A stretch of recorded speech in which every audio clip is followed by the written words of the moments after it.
యేసుక్రీస్తు వారు సిలువలో మరణించారు, యేసుక్రీస్తు వారు తిరిగి లేచారు. లేఖనముల ప్రకారము సిలువ వేయబడి సమాధి చేయబడి 3వ దినమందు తిరిగి లేచారు.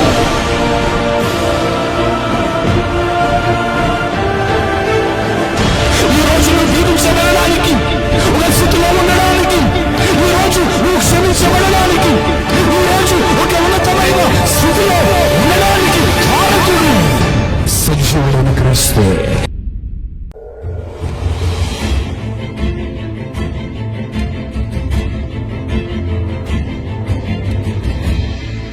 ఈ పరమగీత గ్రంథాన్ని అర్థము చేసుకోవాలి అనంటే, నీ జ్ఞానానికి అంతు చిక్కాలంటే ఇది కేవలము ఆత్మను పొందగలిగి మనం ఏం చేయగలగాలంటే ఆ వాక్యాన్ని చదవాలి. అయితే ఈ గ్రంథములో ఎక్కువ శాతం ప్రియుడు అంటే ప్రభువైన యేసుక్రీస్తు వారు.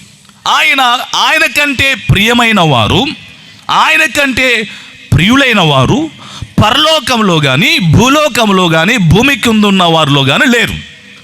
అయితే ప్రియురాలు అంటే ఎవరు అనంటే క్రైస్తవ సంఘం. అయితే ఈ యొక్క గ్రంథము అనేది, పరమగీత గ్రంథం అనేది చాలా, ఈ మాటలు అర్థం చేసుకోవాలంటే చాలా అది మనకు జ్ఞానం ఉండాలి. చెప్పేవారికి కూడా దేవుడు చెప్పనిస్తే కొద్దిగా చెప్పగలుగుతారంట. జాగ్రత్తగా వినండి. ప్రకటన పరమ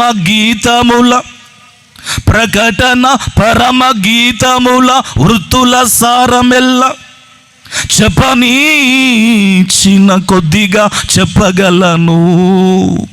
ఈ ప్రకటన గ్రంథము పరమగీత గ్రంథం అంట. దేవుడు చెప్పనిస్తే కొద్దిగా చెప్పగలమంట. ప్రకటన పరమ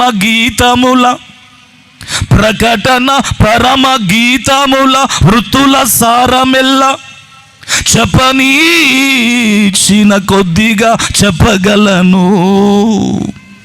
దేవా, ఈ పరమగీతంలో ఉన్న ఆ సారము, ప్రకటన గ్రంథములో ఉన్న ఆ సారము చెప్పనిస్తే కొద్దిగా చెప్పగలుగుతా. ఒకవేళ ఈ గ్రంథాలు బైబిల్ ట్రైనింగ్ చేసి ఆ ట్రైనింగ్ అని ఈ హెచ్డిలో ఆ హెచ్డిలను ఎన్ని చేసినా కానీ కుదరదు. కానీ దేవుడు ఏం చేయాలంట? కొంచెం చెప్పనించాలి. అయితే ఈరోజు పరమగీత గ్రంథములో నుంచి ఒక వచనాన్ని మనం ధ్యానం చేద్దాం. పరమగీత గ్రంథము 2వ అధ్యాయము 14వ వచనాన్ని ధ్యానము చేసుకుందాం. పరిశుద్ధాత్మ దేవుడు మీ అందరితో మాట్లాడుతారు, జాగ్రత్తగా గమనించండి. చదువుకుందాం ఒకసారి.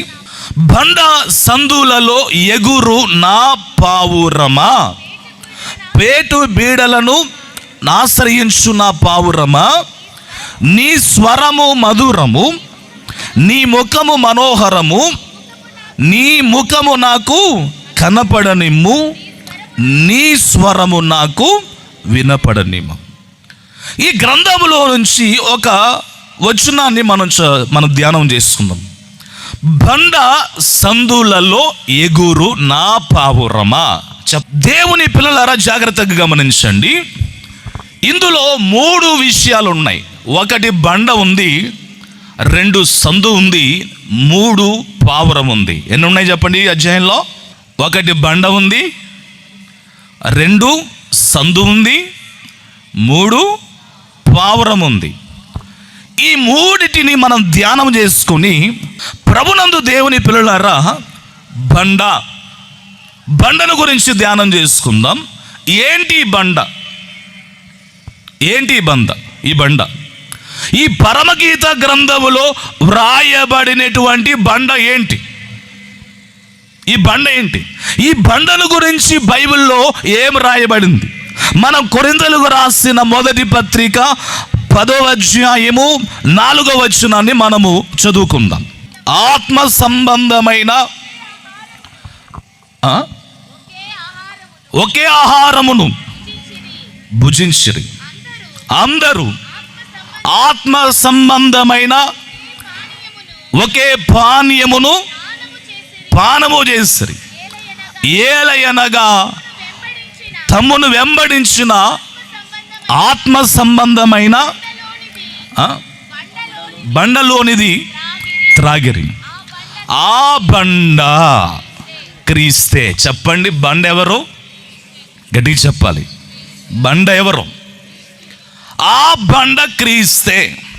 ప్రియులారా, ఈ పరమగీత గ్రంథములో ఉన్న బండ, ఈ బండ ఎవరు అనంటే ప్రభువైనటువంటి యేసుక్రీస్తు వారు. ఈ బండ 2000 సంవత్సరాల క్రితం ఈ భూలోకానికి వచ్చిన బండ. ఈ భూలోకానికి వచ్చిన బండ.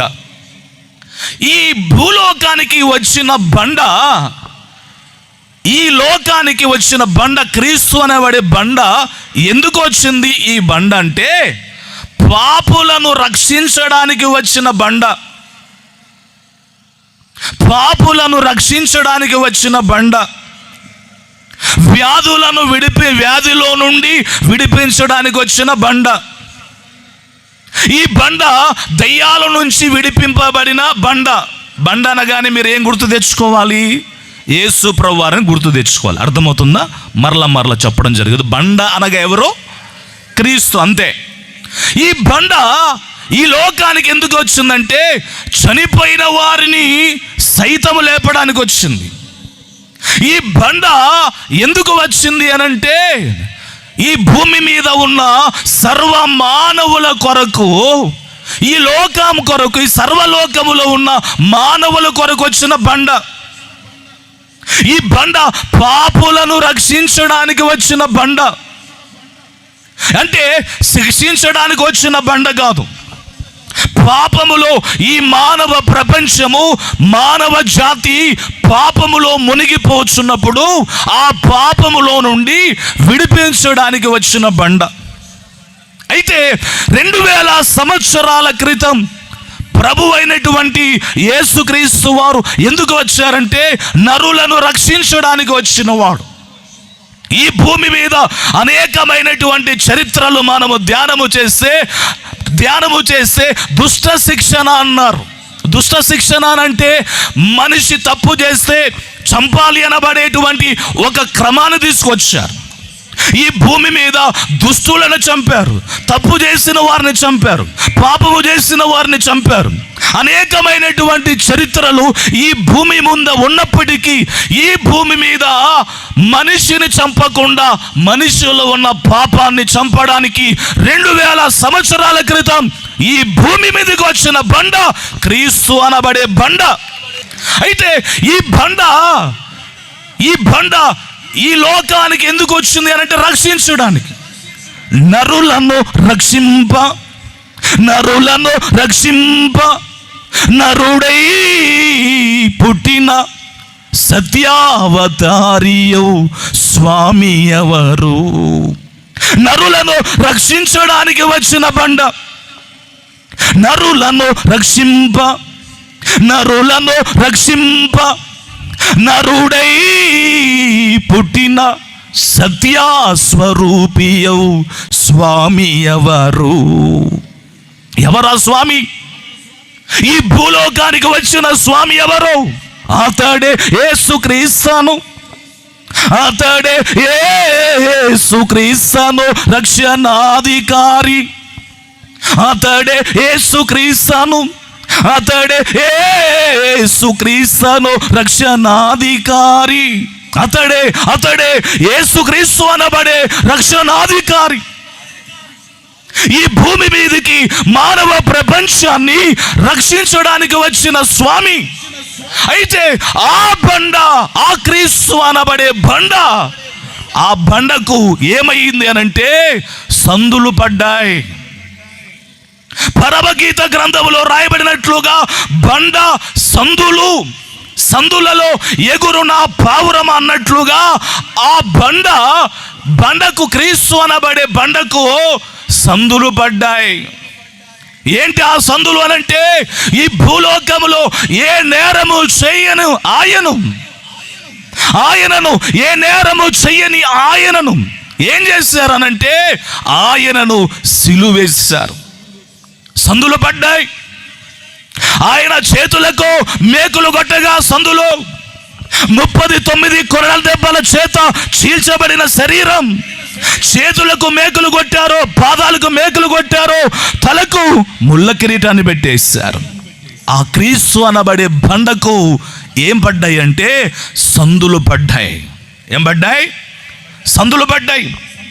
దేవుని పిల్లలారా, జాగ్రత్తగా గమనించండి.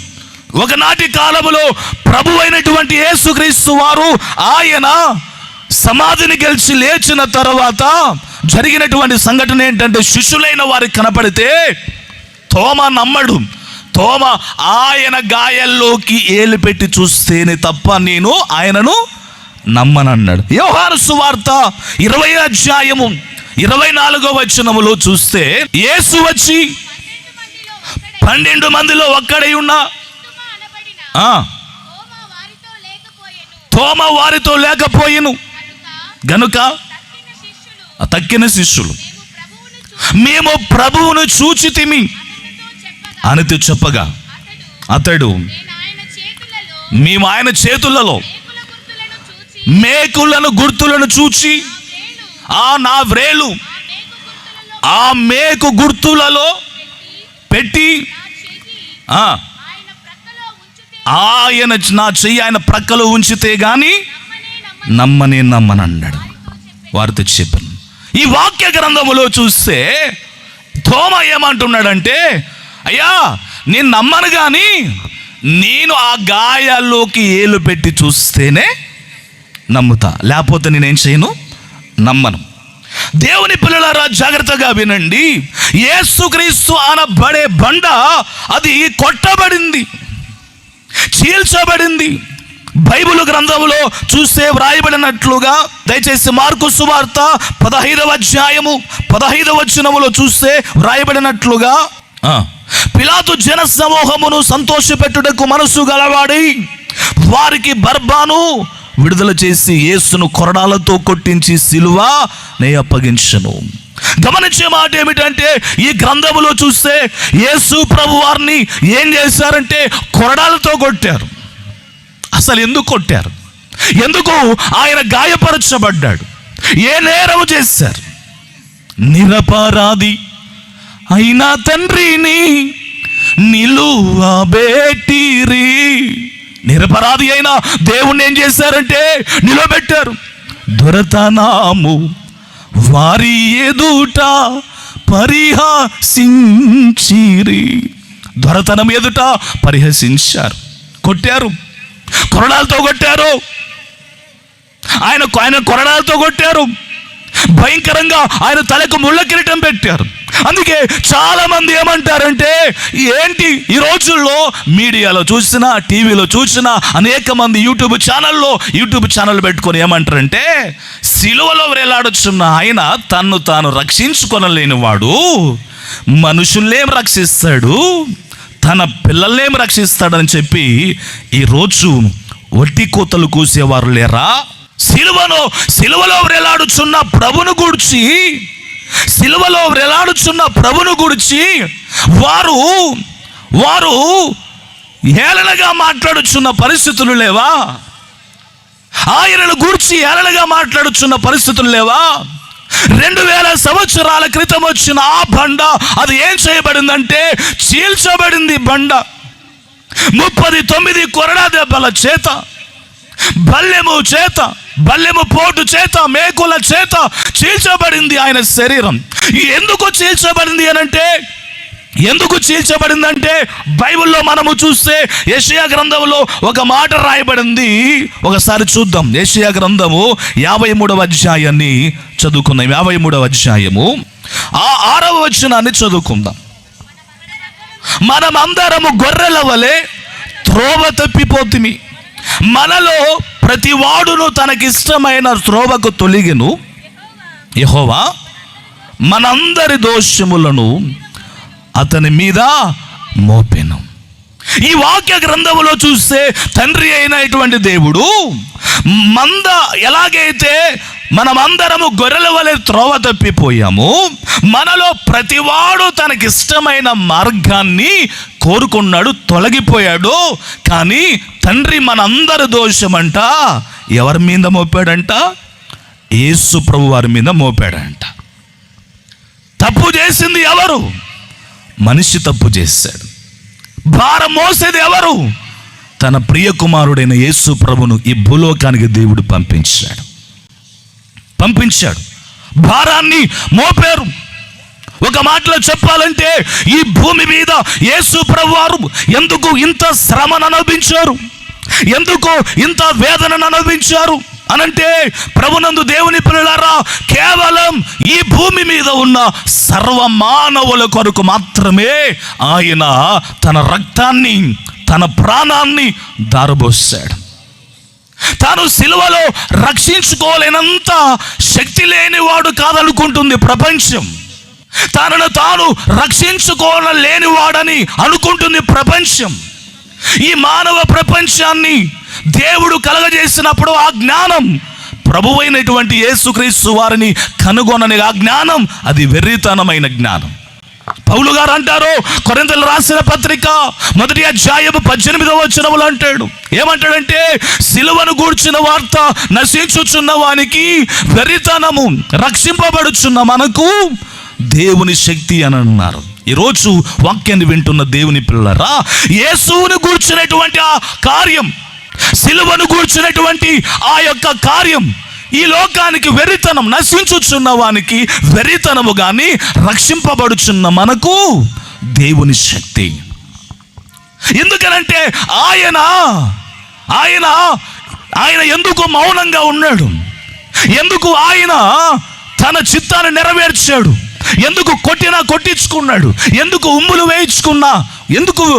వేయించుకున్నా మౌనంగా ఉన్నాడంటే, కేవలం ఆయన ఈ భూమి మీద సర్వ మానవుల కొరకు తన ప్రాణాన్ని ఇవ్వాలి.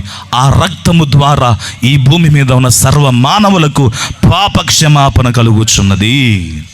యేసు రక్తము ప్రతి పాపముల నుండి మనల్ని పవిత్రులుగా చేయాలి. అయితే ప్రభునందు దేవుని పిల్లలారా, ఆయన మీద భారం మోపాడు. మన పాపాలు, మన శిక్ష, మనము పొందవలసినటువంటి శిక్ష అంతటిని భరించిన వాడు యేసు ప్రభువారు. తాను రక్షించుకోలేనంత శక్తి లేనివాడు కాదు ఆయన ఎలాంటి వాడంటే, పరలోకములో కానీ భూలోకములో కానీ భూమి కింద ఉన్న వారిలో కానీ ప్రతి వాని మోకాలు యేసు నామమున వంగినట్లుగా అన్ని నామముల కంటే పై అయిన నామం అనుగ్రహింపబడిన మహాదేవుడు. కొట్టు గట్టిగా చప్పట్లు. ఆయన మహాదేవుడు, సర్వములో సర్వంపై ఉన్నవాడు, సకల యుగములలో ఆయన రాజు అయిన వాడు, ప్రభువులకు ప్రభువు, రాజులకు రాజు, చక్రవర్తులకు చక్రవర్తి, భూపతులకు భూపతి, దేవతలకు దేవుడు. అంతటి ఘనమైన వాడు యేసు ప్రభువారు. తను అంత ఘనమైన వాడు. ఆయన మానవుని రక్షించడానికి తన ప్రాణాన్ని పెట్టాడు. చాలా మంది ఏమంటారంటే, 3 మేకులు పీక్కోలేని ఆయన ఏం దేవుడు అంటాడు. అయితే దేవుని పిల్లల జాగ్రత్తగా గమనించండి. 3 మేకులంతా ఆఫ్టల్ అని చెప్పండి. 3 మేకలంతా యేసయ్యకు ఆఫ్టల్. ఇంతే. ఆనాటి కాలంలో ప్రధాన యాజకులు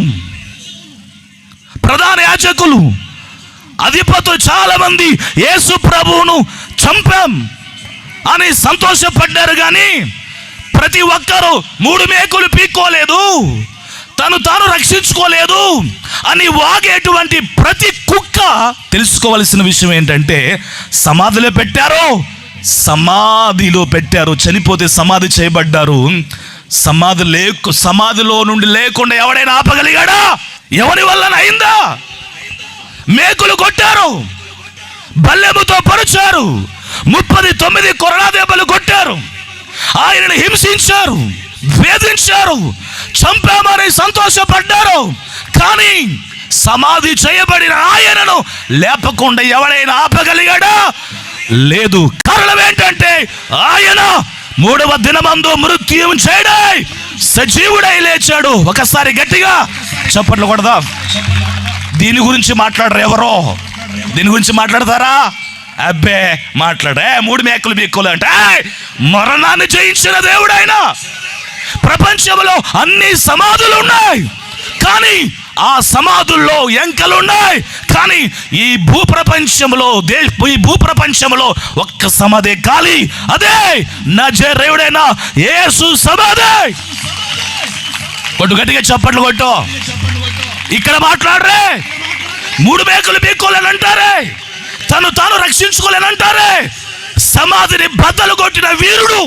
అంటే చాలా మంది ఏం చేస్తున్నారంటే, చాలా మంది చేసే పని ఏంటంటే, దేవుడు ఆయనను సిలువేశారు, చంపారు, హేళన చేశారు. ఎవడైనా సమాధి లేకుండా ఆపగలిగాడా? చెప్పండి, గట్టిగా చెప్పాలి. లేపారా? ఎవరు ఆపగలిగాడా? ఎవరు ఆపలేదు.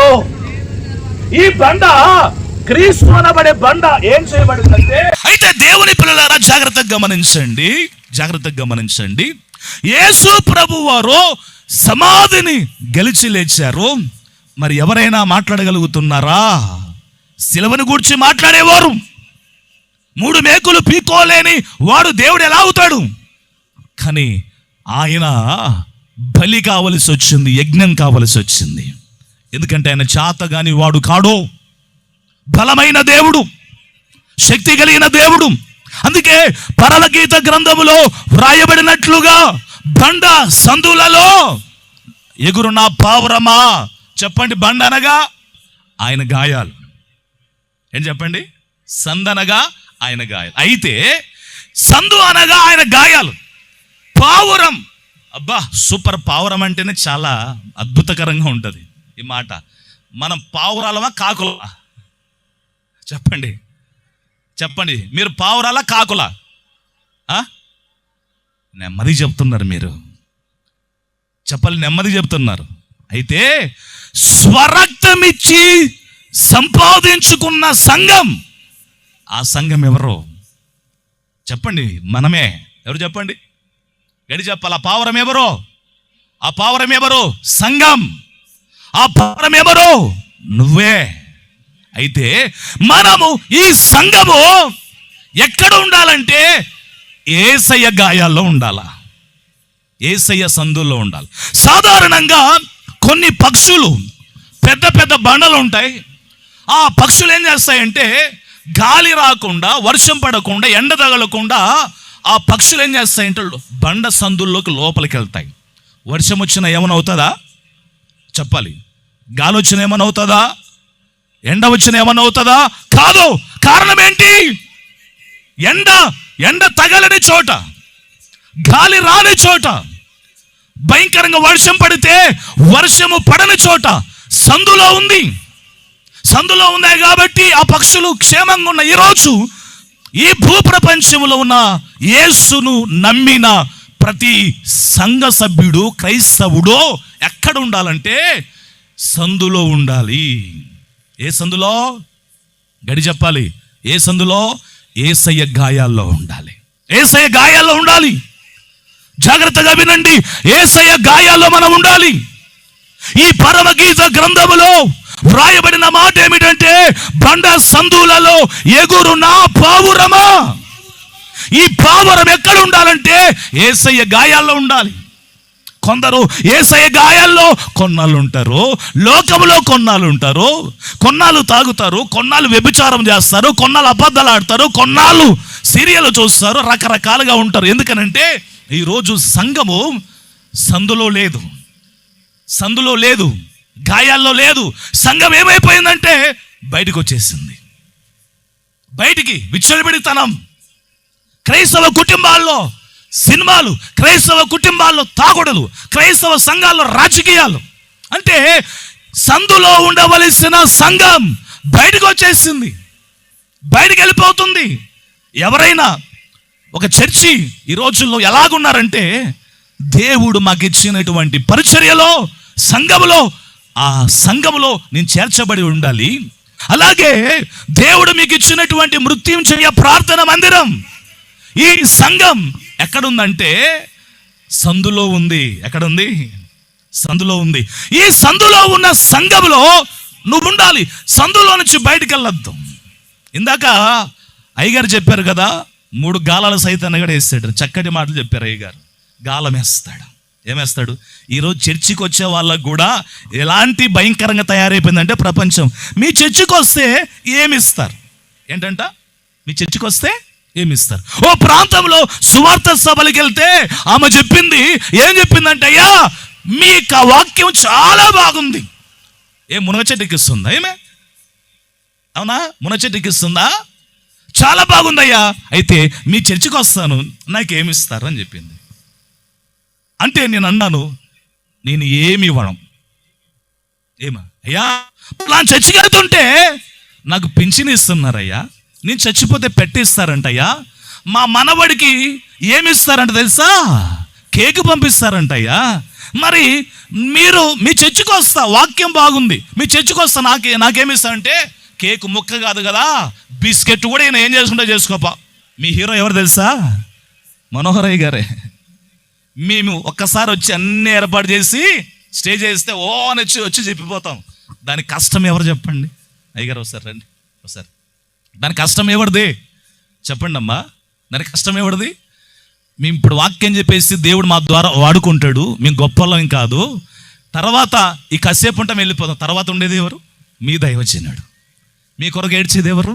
మీ దైవజనుడు. వివాహాలు జరిగితే చేసేది ఎవరు? మీ కష్టం చెప్పుకునేది ఎవరు? అవునా? ఈయనే. మీ దగ్గరికి ఎంత పోటు మొగోడు వచ్చినా, ఎంత గొప్ప బోధకుడు వచ్చినా, అందరికంటే అంత గొప్పోడు కంటే ఎంత గొప్పోడని రాని అందరూ మీ దైవజనుని కంటే కిందనే. తండ్రి మీకు స్తోత్రములు నాయన. ఓ మాట చెప్పి ఈరోజు ఇదిగో లోబడనొల్లని ప్రజల వైపు దినమెల్ల చేతులు చాచి ఉన్నానన్నట్లుగా ఈ రాత్రి ఈ సభల ద్వారా ఆయన చేతులు చాచి ఉన్నారు. వస్తావా? నెమ్మది లేకుండా బ్రతుకుచున్నావు, అప్పులని, కష్టాలని, భర్త తాగుతున్నాడని, పిల్లలు పాడైపోయారని, ఎవరితో చెప్పుకోలేక రోధిస్తున్న హృదయాలు ఇక్కడ ఉన్నాయి. పెళ్ళైనా 10 సంవత్సరాలైనా 5 సంవత్సరాలైనా సంతానం కాలేదు. ఏం చెప్పుకోవాలి అర్థం కాక విపరీతమైన శ్రమల ద్వారా నలిగిపోతున్నావేమో బిడ్డ. ఈరోజు ఆయన గాయంలోకి నేను ఆహ్వానిస్తున్నాడు. ఒకసారి చెప్పండి, యేసయ్యా నువ్వు నాకు కావాలని చెప్పండి. దయగల తండ్రి, శక్తి కలిగిన భీకరుడు అయిన దేవా, బిడ్డలందరిని దీవించండి, ఆశీర్వదించండి. అయినా నీ గొప్ప కార్యాలు జరిగింపచేయండి. మీ దాసులు మనోహరయ్య గారిని, వారికి ఇచ్చిన కుమారుణ్ణి, కుమార్తెలను, వారికి ఇచ్చిన సంఘమును, సహకారులను, వేదిక మీద ఉన్న దైవజనులందరినీ దీవించండి నాయనా. ఇప్పుడు ఈ సంఘం నీ గాయాల్లో ఉండనట్లుగా సహాయం చేయండి. అనేకులు ఈ గాయాల్లోకి వచ్చినట్లుగా సహాయమును చేయండి.